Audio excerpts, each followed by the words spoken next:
श्री राधे। जय जय श्री राधे। श्रीमद्भागवत महापुराण। ओम नमो भगवते वासुदेवाय। श्रीमद्भागवत महापुराणम पंचमा स्कंदात प्रथमो अध्याय। प्रियाव्रत चरित्र। राजा परीक्षित ने पूछा, मुनि महाराज प्रियव्रत तो बड़े भगवत भक्त और आत्माराम थे, उनकी गृहस्थाश्रम में कैसे रुचि हुई जिसमें फंसने के कारण मनुष्य को अपने स्वरूप की विस्मृत होती है और वह कर्म बंधन में बन जाता है। विप्रवर, निश्चय ही ऐसे निसंग महापुरुष को इस प्रकार गृहस्थाश्रम में अभिनिवेश होना उचित नहीं। इसमें किसी प्रकार का संदेह नहीं कि जिनका चित्त पूर्ण कीर्ति हरि के चरणों की शीतल छाया का आश्रय लेकर शांत हो गया है, उन महापुरुषों की कुटुंब में कभी आसक्त नहीं हो सकती। ब्रह्मन, मुझे इस बात का बड़ा संदेह है कि महाराज प्रियव्रत ने स्त्री, घर और पुत्र आदि में आसक्त रहकर भी किस प्रकार सिद्ध प्राप्त कर ली और क्यों कर उनकी भगवान श्री कृष्ण में अविचल भक्त हुई। श्री सुखदेव जी ने कहा, राजन, तुम्हारा कथन बहुत ठीक है। जिनका चित्त पवित्र कीर्ति श्री हरि के परम मधुर चरण कमल मकरंद रस में सराबोर हो गया है, वे किसी विघ्न बाधा के कारण रुकावट आ जाने पर भी भगवत भक्त परमहंसों के प्रिय श्री वासुदेव भगवान के कथा श्रवण रूपी परम कल्याणमय मार्ग को प्राय छोड़ते नहीं। राजन, राजकुमार प्रियव्रत बड़े भगवत भक्त थे। श्री नारद जी के चरणों की सेवा करने से उन्हें सहज में ही परमार्थ तत्व का बोध हो गया था। वे ब्रह्म शास्त्र की दीक्षा निरंतर ब्रह्म अभ्यास में जीवन बिताने का नियम लेने वाले ही थे कि उसी समय उनके पिता स्वाम्भव मुनि ने उन्हें पृथ्वी पालन के लिए शास्त्र में बताए हुए सभी श्रेष्ठ गुणों से पूर्णतः संपन्न देख राज शासन के लिए आज्ञा दी।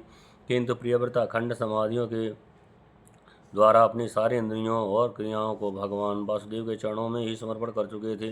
अतः पिता की आज्ञा किसी प्रकार उल्लंघन करने योग्य न होने पर भी यह सोच गए कि राज्य अधिकार पाकर मेरा आत्मस्वरूप स्त्री पुत्र असत प्रपंच से आच्छादित हो जाएगा। राज और कुटुंब की चिंता में फंसकर मैं परमार्थ तत्व को प्राय भूल जाऊंगा। उन्होंने उसे स्वीकार न किया। आदि स्वाम्भव भगवान ब्रह्मा जी को निरंतर इस गुणमय प्रपंच की वृद्धि का ही विचार रहता है। वे सारे संसार के जीवों का अभिप्राय जानते रहते हैं। तब जब उन्होंने प्रियव्रत की ऐसी वृद्धि देखी, तब मूर्तमान चारों वेद और मारीच आदि पार्षदों को साथ लिए अपने लोक से उतरे। आकाश में जहाँ तहाँ विमानों पर चढ़ते हुए इंद्र आदि प्रधान देवताओं ने उनका पूजन किया तथा मार्ग में टोलियाँ बांधकर आए हुए सिद्ध, गंधर्व, साध्य, चारण और मुनिजन ने स्तवन किया। इस प्रकार जगह जगह आदर सम्मान पाते वे साक्षात नक्षत्रनाथ चंद्रमा के समान गंधमादन की घाटी को प्रकाशित करते हुए प्रियव्रत के पास पहुँचे।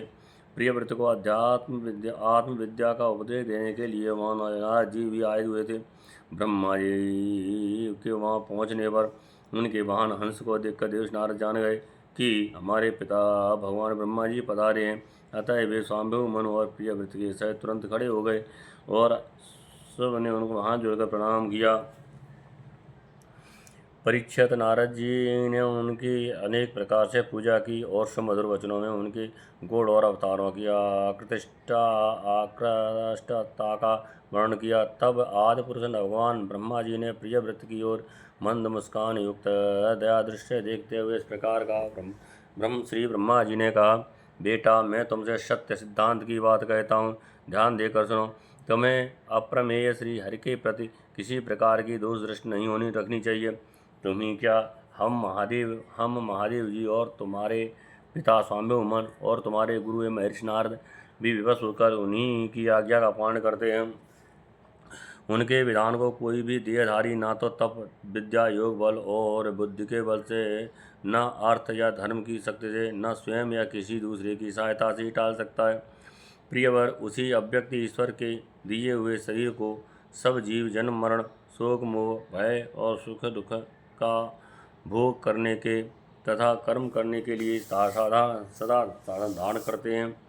बस जिस प्रकार रस्सी नथा हुआ पशु मनुष्य को बोझा ढोता है, उसी प्रकार परमात्मा की देवाणी रूप बड़ी रस्सी से सत्वादि गुण, सात्विक आदि कर्म और उनके ब्रह्मादि वाक्यों की मजबूत तोरी से जकड़े हुए हम सब लोग उन्हीं की इच्छा अनुसार कर्म में लगे रहते हैं और उसके द्वारा उनकी पूजा करते हैं रहते हैं। हमारे गुण और कर्मों के अनुसार प्रभु ने हमें जिस यौन में डाल दिया है, उसी को स्वीकार करने के वे जैसे व्यवस्था करते हैं, उसी के अनुसार हम सुख या दुख भोगते रहते हैं। हमें उनकी इच्छा का इसी प्रकार अनुसरण करना पड़ता है जैसे किसी अंधे को आँख वाले पुरुष का मुक्त पुरुष भी प्रारब्ध भोग करता हुआ भगवान की इच्छा से प्रारब्ध का भोग करता हुआ भगवान की इच्छा के अनुसार अपने शरीर को धारण करता है। ठीक वैसे ही जैसे मनुष्य की निंद्रा टूट जाने पर भी स्वप्न में अनुभव किए हुए पदार्थों का स्मरण होता है, इस अवस्था में भी उसको अभिमान नहीं होता और विषय वासना के जिन संस्कारों के कारण दूसरा जन्म होता है, उन्हें वह स्वीकार नहीं करता।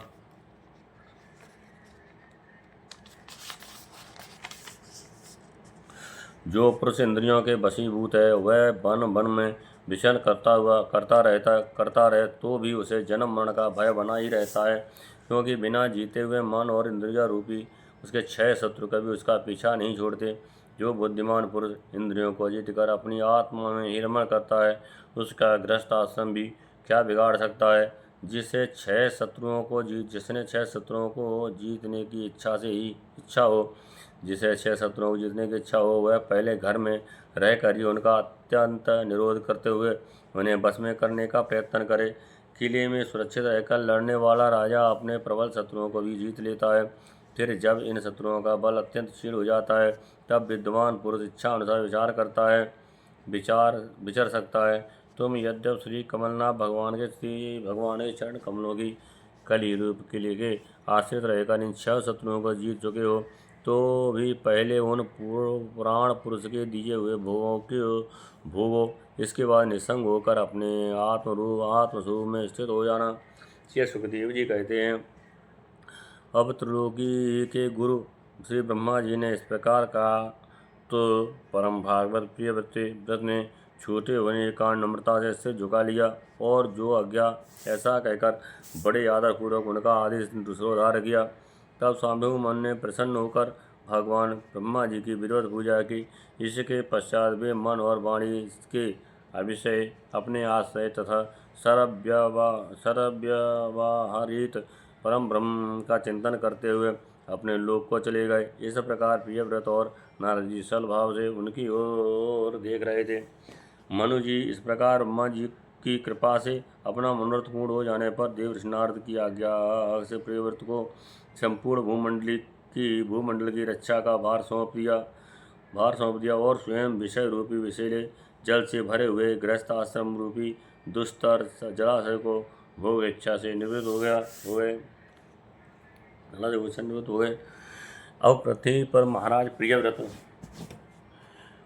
प्रियव्रत भगवान की इच्छा से राज्य शासन के कार्य में नियुक्त हुए, जो संपूर्ण जगत को बंधन से छुड़ाने में अत्यंत समर्थ है।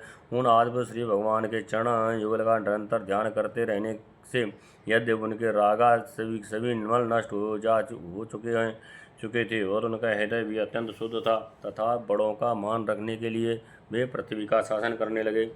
तदनंतर उन्होंने प्रजापति विश्वकर्मा की पुत्री बृहस्पति से विवाह किया। उससे उनके 10 पुत्र हुए। वे सब उन्हीं के समान शीलवान, गुणी, कर्मनिष्ठ, रूपवान और पराक्रमी थे। उनसे छोटी उर्वशी नाम की एक कन्या भी हुई। पुत्रों के नाम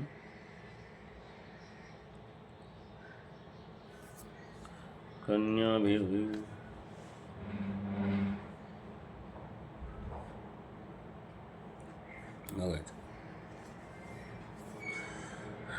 पुत्रों के नाम अग्नेन्द्र, यमध्य, याज्ञबाहु, महावीर, हिरण्यरेता, घृतपृष्ठ, श्रवण, मेधातिथि, बीतहोत्र और कवि थे। ये सब नाम अग्नि के भी हैं। इनसे कवि, महावीर और श्रवण ये तीन नैष्ठिक ब्रह्मचारी हुए। इनमें कवि, महावीर, श्रवण ये तीन नैष्ठिक ब्रह्मचारी हुए। इन्होंने बाल्यावस्था में आत्मविद्या का अभ्यास करते हुए अंत में संन्यास आश्रम ही स्वीकार किया। महावीर, कवि और श्रवण।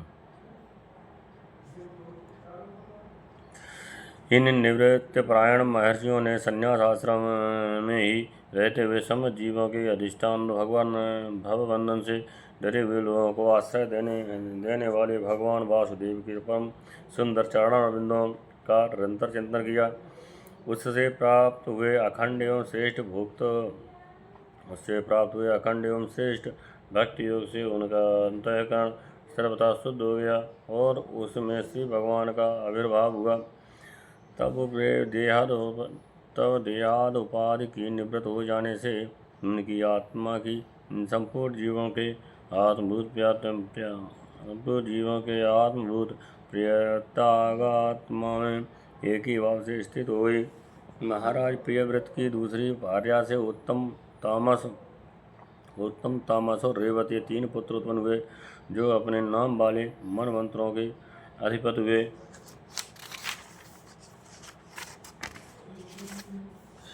इस प्रकार कवि आदि तीन पुत्रों के निवृत्त प्रायण हो जाने पर राजा प्रियव्रत ने 11 अरब वर्षों तक पृथ्वी का शासन किया। जिस प्रकार वे अपनी अखंड पुरुषार्थमयी और वीरशालिनी भुजाओं से धनुष की टोरी खींच कर टंकार करते थे, उस समय डर के मारे सब धर्मद्रोही न जाने कहाँ छिप जाते थे। प्राण प्रिय बृहस्पति के दिन दिन बढ़ने वाले आमोद प्रमोद और अभ्युत्थानादि क्रीड़ाओं के कारण तथा उसके स्त्री जनोचित भाव लज्जा से संकुचित मंदहास युक्त चितवन और मन को भाने वाले विनोदार से महामना प्रियव्रत विवेकहीन व्यक्ति की भांति आत्मविस्मृत से होकर सब भोगों को भोगने लगे, किंतु वास्तव में उनमें आसक्त नहीं थे। एक बार उन्होंने जब यह देखा कि भगवान सूर्य सुमेरु की परिक्रमा करते हुए लोकालोक पर्यंत पृथ्वी के जिन भावों को आलोकित करते हैं, उसमें से आधा ही प्रकाश में रहता है और आधे में अंधकार छाया रहता है, तो उन्होंने इसे पसंद नहीं किया। अब उन्होंने वह संकल्प लेकर कि मैं रात को भी दिन बना दूंगा। सूर्य के समान ही वेगवान एक ज्योतिर्मय रथ पर चढ़कर द्वितीय सूर्य की ही भांति उनके पीछे पीछे पृथ्वी की 7 परिक्रमा कर डाली। भगवान की उपासना से इनका अलौकिक प्रभाव बहुत बढ़ गया था। उस समय इनके रथ पहियों से जो लीकें बनी हैं, वे ही 7 समुद्र हुए। उनसे पृथ्वी में 7 द्वीप हो गए। उनके नाम क्रमशः जम्बू, प्लक्ष, सालमल, कुश, क्रांच, शाक और पुष्कर द्वीप है। इनमें से पहले की अपेक्षा आगे द्वीप का परिमाण दूना है और ये समुद्र के बाहरी भाग में पृथ्वी के चारों ओर फैले हुए हैं।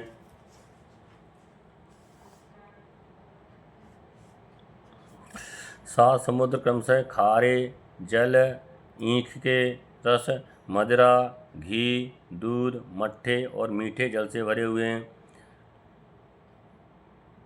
खारे जल, ईख के रस, मदिरा, घी, दूध, मट्ठे और मीठे जल से भरे हुए हैं। ये सातों द्वीप खाइयों के समान हैं और परिमाण में अपने भीतर वाले द्वीप के बराबर हैं। इनमें से एक एक क्रमशः अलग अलग सातों द्वीपों को बाहर से घेर कर स्थित है। बृहस्पति महाराज प्रियव्रत ने अपने अनुगत पुत्र अग्निन्द्र, युद्धमज, यागबाहु, रणरेता, घृतपृष्ठ, मेधातिथि और बीतहोत्र में से क्रमशः एक एक को उक्त जम्बू द्वीपों में से एक एक का राजा बनाया। उन्होंने अपनी कन्या ऊर्जस्वती का विवाह शुक्राचार्य जी से किया। उसी से शुक्र कन्या देवयानी का जन्म हुआ। राजन जिन्होंने भगवत चरणारविंदों की रज के प्रभाव से शरीर की भूख, प्यास, शोक और मोह और जरा मृत्यु इन 6 गुणों का अथवा मन के सहित 6 इंद्रियों को जीत लिया है। उन भगवत भक्तों का ऐसा प्रसाद होना कोई आश्चर्य की बात नहीं है, क्योंकि वो वर्ण बहिष्कृत चांडाल आदि नीच योनियों का पुरुष भी भगवान के नाम का केवल एक बार उच्चारण करने से तत्काल संसार बंधन से मुक्त हो जाता है। इस प्रकार अतुलनीय बल पराक्रम से युक्त महाराज प्रियव्रत एक बार अपने को देवश नारद के चरणों की शरण में जाकर भी पुनः देववश प्रातः हुए वे प्रपंच में फंस जाने से अशांत सा देख मन ही मन विरक्त होकर इस प्रकार कहने लगे, ओह बड़ा बुरा हुआ, मेरी विषय लोलुपता इंद्रियों ने मुझे इस अविद्याजनित विषय रूप अंधकूप में गिरा दिया। बस बहुत हो लिया, हाय मैं तो स्त्री का कीड़ा मृग ही बन गया। उसने मुझे बंदर की भांति नचाया, मुझे धिक्कार है। इस प्रकार उन्होंने अपने को बहुत कुछ बुरा भला कहा।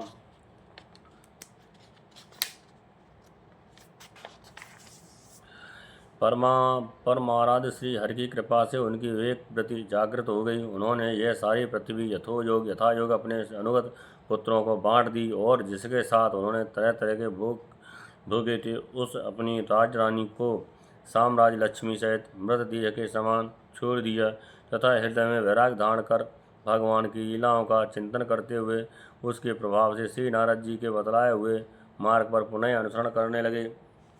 महाराज प्रियव्रत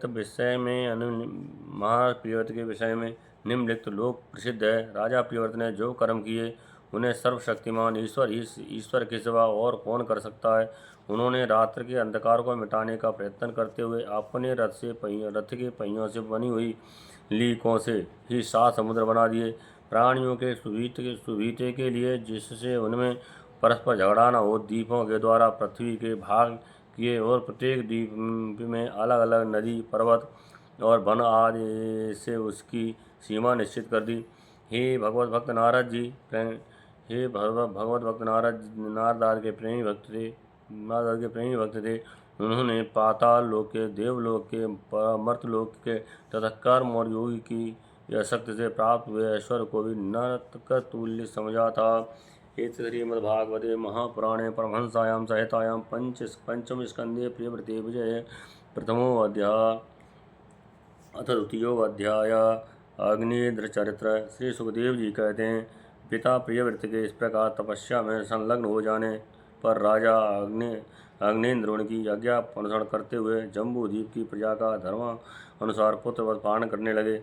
एक बार वे पितृलोक की कामना से शतपुत्र प्राप्ति के लिए पूजा की सब सामग्री जुटाकर सुर सुंदरियों के क्रीड़ा स्थल मंदराचल की एक घाटी में गए। तपस्या में तत्पर होकर एकाग्र से प्रजापतियों के पति श्री ब्रह्मा जी की आराधना करने लगे। आदिदेव भगवान ब्रह्मा जी ने उनकी अभिलाषा जान ली, अतः अपनी सभा की गायिका का पूर्वचित नाम की अप्सरा को उनके पास भेज दिया। अग्निन्द्र जी के आश्रम के पास एक अति रमणीय उपवन था। वह अप्सरा उसी में विचरने लगी। उस उपवन में तरह तरह के सघन तस्वीरों की शाखाओं पर स्वर्ण लताएं फैली हुई थीं। उन पर बैठे हुए मयूर आदि कई प्रकार के स्थलचारी पक्षियों के जोड़े सुमधुर बोली बोल रहे थे। उनकी षडजात स्वर युक्त ध्वनि सुनकर सचेत हुए जलकुक्कुट, काडम्ब एवं कलहंसा जलपक्षी भांत भांत से गूंजने लगते थे। इससे वहाँ के कमल वन में सुशोभित निर्मल सरोवर गूंजने लगते थे। इससे वहाँ के कमल वन से सुशोभित निर्मल सरोवर गूंजने लगते थे।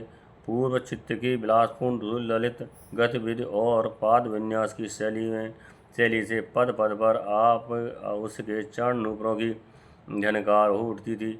उसकी मनोहर ध्वनि सुनकर राजकुमार अग्निन्द्र ने समाधि योग द्वारा मूंदे हुए अपने कमल कली के समान सुंदर नेत्रों को कुछ खोलकर देखा तो पास ही उन्हें वह अप्सरा दिखाई दी।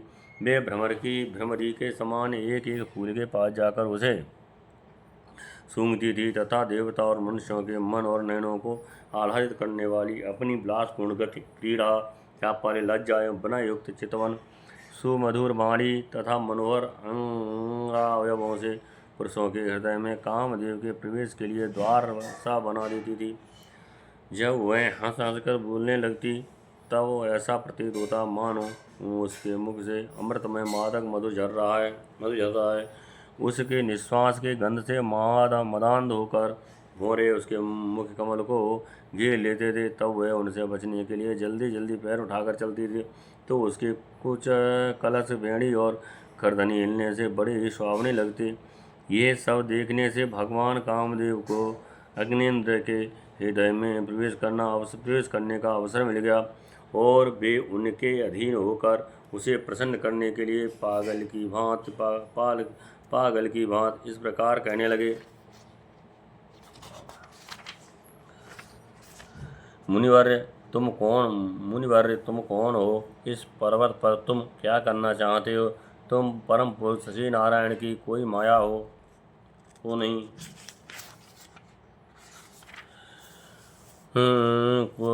कोई माया तो नहीं हो। भौहों की ओर संकेत करके सखे तुमने ये बिना डोरी के 2 धनुष क्यों धारण कर रखे हैं? क्या इनसे तुम्हारा कोई अपना प्रयोजन है अथवा इस संसार आरण्य में मुझ जैसे मतवाले मृग का शिकार करना चाहते हो? कटाक्षों को लक्ष्य करके तुम्हारे ये 2 बाण तो बड़े सुंदर और पैने हैं। अहो इनके कमल दल के पंख हैं, देखने में बड़े शांत और हैं भी पंखहीन। यहाँ वन में विचरते हुए तुम इन्हें किस पर छोड़ना चाहते हो?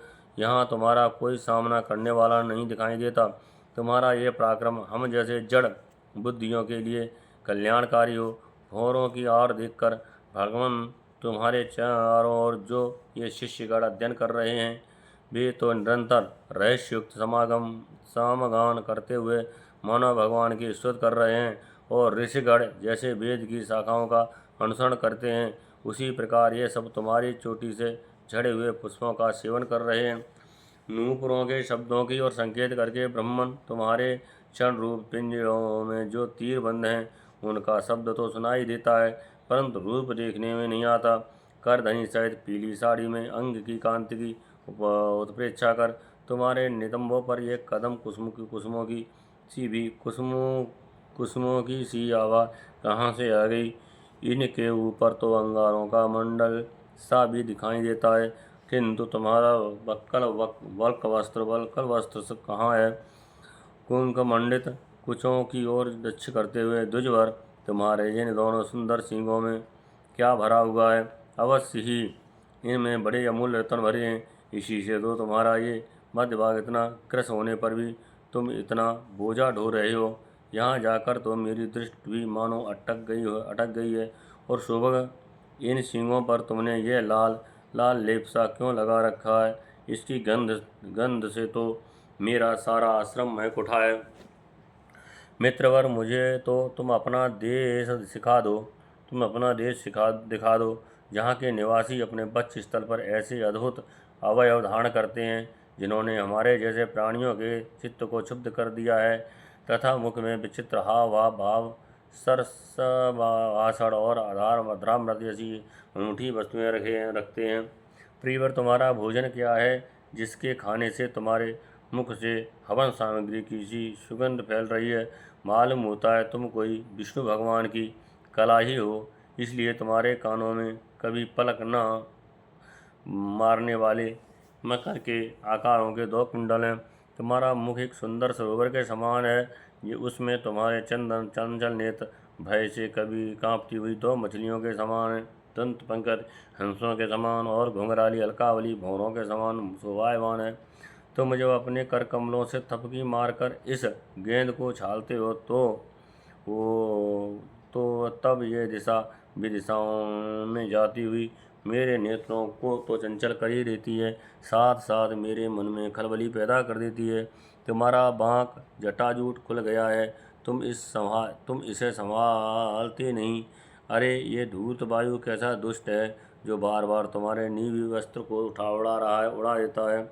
तपोधन तपस्वियों के तप को भ्रष्ट करने वाला ये अनुपम रूप तुमने किस तप के प्रभाव से पाया है? मित्र आओ कुछ दिन मेरे साथ रहकर तपस्या करो अथवा कहीं विश्व विस्तार की इच्छा से ब्रह्मा जी की तो ब्रह्मा जी ने ही तो मुझ पर कृपा नहीं की है। सचमुच तो ब्रह्मा जी की ही प्यारी देन हो। अब मैं तुम्हें छू नहीं सकता। तुम में तो मेरे मन और नयन ऐसे उलझ गए हैं कि अन्यत्र जाना ही नहीं चाहते। सुंदर सिंगों वाली तुम्हारा जहाँ मन हो मुझे भी वहाँ ले चलो। ये तुम्हारा अनुचर है और तुम्हारी ये मंगलमयी सखियाँ भी हमारे साथ रहें।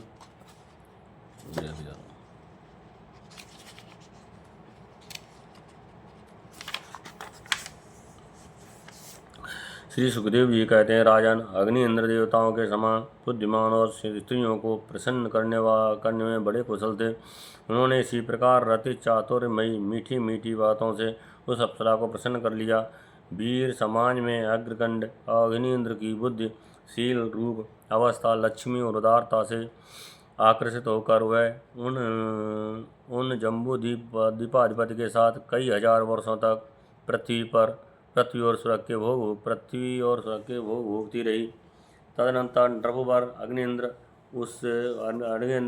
अग्निन्द्र ने उसके गर्भ से नाभ, किमपुरुष, हरिवर्ष, इलाव्रत, रम्यक, हिरण्यम, कुरु, भद्रास्वर और केतुमान नाम के 9 पुत्र उत्पन्न किए। इस प्रकार 9 वर्ष में प्रतिवर्ष एक एक क्रम से 9 पुत्र उत्पन्न कर पूर्वचित उन्हें राजभवनों में ही छोड़कर प्रिय ब्रह्मा जी की सेवा में उपस्थित हो गए। अग्निन्द्र के पुत्र माता के अनुग्रह से स्वभाव से ही सुडोल और सबल शरीर वाले थे। अग्निन्द्र ने जम्बूद्वीप के विभाग करके उन्हीं के समान नाम वाले 9 वर्ष भूखंड बनाए और उन्हें एक एक पुत्र को सौंप दिया। तब से सब अपने वर्ष का राज्य भोगने लगे। महाराज अग्निन्द्र दिन दिन भोगों को भोगते रहने पर भी उनसे अतृप्त ही रहे।